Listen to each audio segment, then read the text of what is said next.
dari kelompok 2 yang bernama Desvalis Mewarni. Saya akan menjelaskan tentang presentasi yang berjudul tentang Bhinneka Tunggal Ika. Keberagaman Bhinneka Tunggal Ika. Bhinneka Tunggal Ika adalah moto atau semboyan bangsa Indonesia yang menggambarkan kondisi Indonesia yang mempunyai banyak keragaman budaya, namun tetap menjadi satu bangsa yang utuh. Semboyan ini digunakan untuk menggambarkan persatuan dan kesatuan bangsa dan negara kesatuan Republik Indonesia yang terdiri atas beraneka ragam budaya, bahasa daerah, ras, suku bangsa, agama, dan kepercayaan. Keberagaman dalam masyarakat Indonesia meliputi suku bangsa, agama, ras, budaya, dan antar golongan. Faktor penyebab keberagaman masyarakat Indonesia antara lain letak strategis wilayah Indonesia, kondisi negara kepulauan, perbedaan kondisi alam, keadaan transportasi dan komunikasi, serta penerimaan masyarakat terhadap perubahan. Baiklah, di sini kita akan mengetahui bersama-sama pengertian dari suku bangsa, agama, ras, budaya, dan antar golongan. Yang pertama ada ras. Ras adalah klasifikasi manusia yang berdasarkan dari ciri biologis yang dimiliki dan bukan berdasarkan ciri yang terstruktur sosial. Ras juga dapat diartikan sebagai golongan masyarakat dari suatu daerah yang terdapat beberapa sifat keturunan yang berbeda dengan masyarakat yang ada di daerah lainnya. Contoh ras adalah ras Mongoloid, ras Kaukasoid, dan ras Negroid. Terdapat ras Kaukasoid, Mongoloid, dan Negroid. Suku bangsa adalah golongan manusia dengan anggota-anggota yang mengidentifikasi dirinya dengan sesama dan didasarkan kepada garis keturunan. Suku bangsa juga dapat berarti kesatuan sosial yang dapat dibedakan dari kesatuan sosial lain berdasarkan kesadaran akan identitas perbedaan kebudayaan, khususnya bahasa. Contoh suku bangsa di Indonesia adalah suku Jawa, suku Sunda, dan suku Batak. Yang ketiga ada agama. Agama adalah suatu sistem kepercayaan dan keyakinan yang diikuti oleh sekelompok orang untuk memahami dan berhubungan dengan berbagai kekuatan ilahi atau transenden.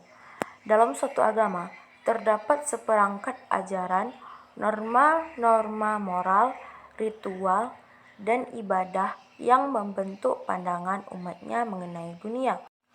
Contoh agama yang ada di Indonesia ada 5. Yang pertama ada Islam, Kristen, Hindu, Buddha, dan Konghucu. Ini adalah beberapa contoh pakaian adat dan rumah adat yang ada di seluruh Nusantara. Adapun lambang, simbol, atau ikon yang kerap digunakan oleh masing-masing agama di Indonesia adalah yang pertama ada lambang atau ikon agama Buddha meliputi Dharma Cakra, swastika, bunga teratai. Yang kedua, lambang atau ikon agama Hindu meliputi teratai, swastika, dan Om.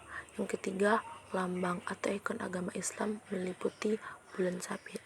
Yang keempat, lambang atau ikon agama Kristen dan Katolik meliputi salib. Dan yang terakhir ada lambang atau ikon agama Konghucu meliputi yin yang. Dan ini adalah macam-macam agama yang ada di Indonesia dan gambar rumah tempat ibadah setiap masing-masing agama. Ini adalah contoh gambarnya ya. Dapat kalian lihat ada berbagai macam tempat rumah ibadah yang ada di Indonesia dan tempat-tempat ibadah yang ada di Indonesia itu pun berbeda-beda, tidak sama ya teman-teman. Dapat kalian lihat di sini. Dan yang keempat ada kepercayaan. Kepercayaan adalah anggapan atau keyakinan bahwa sesuatu yang dipercaya itu benar atau nyata. Kepercayaan juga bisa diartikan sebagai harapan dan keyakinan seseorang terhadap orang lain akan kejujuran, kebaikan, dan kesetiaan. Contoh kepercayaan adalah kepercayaan kita kepada makhluk halus atau kepercayaan pada keberuntungan. Di Indonesia terdapat 718 bahasa daerah yang tersebar di Indonesia. Indonesia meliputi salah satu negara dengan bahasa paling banyak di dunia. Berdasarkan data Kementerian Pendidikan, Kebudayaan, Riset dan Teknologi, terdapat 718 bahasa yang tersebar di tanah air. Sebaran jumlah bahasa daerah sangat banyak di Indonesia ini. Kalian dapat lihat ada berbagai macam bahasa yang sudah tertera pada gambar di atas, dapat kalian lihat ya. Cara melestarikan poin di atas adalah sebagai berikut. Yang pertama adalah pendidikan multikultural. Pendidikan multikultural bertujuan untuk mengajarkan kepada masyarakat, khususnya generasi muda, tentang keberagaman budaya, ras, suku bangsa, dan agama, dan kepercayaan di Indonesia. Melalui pendidikan ini, kita bisa belajar untuk menghargai dan menghormati perbedaan. Yang kedua, menjaga dan melestarikan tradisi. Setiap suku bangsa di Indonesia memiliki tradisi dan budaya yang unik. Dengan menjaga dan melestarikan tradisi ini, kita bisa membantu mempertahankan keberagaman budaya di Indonesia. Yang ketiga, promosi dan pariwisata budaya.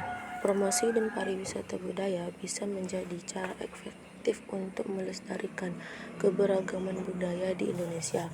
Melalui promosi dan pariwisata, kita bisa menunjukkan kekayaan budaya Indonesia kepada seluruh dunia. Yang keempat, penggunaan bahasa daerah. Bahasa daerah adalah bagian penting dari identitas suku bangsa.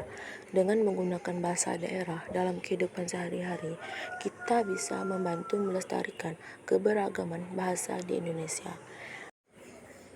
Dan yang terakhir adalah toleransi dan kerukunan.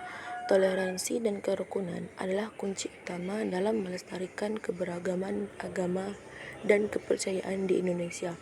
Dengan toleransi dan kerukunan, kita bisa hidup berdampingan dalam keberagaman.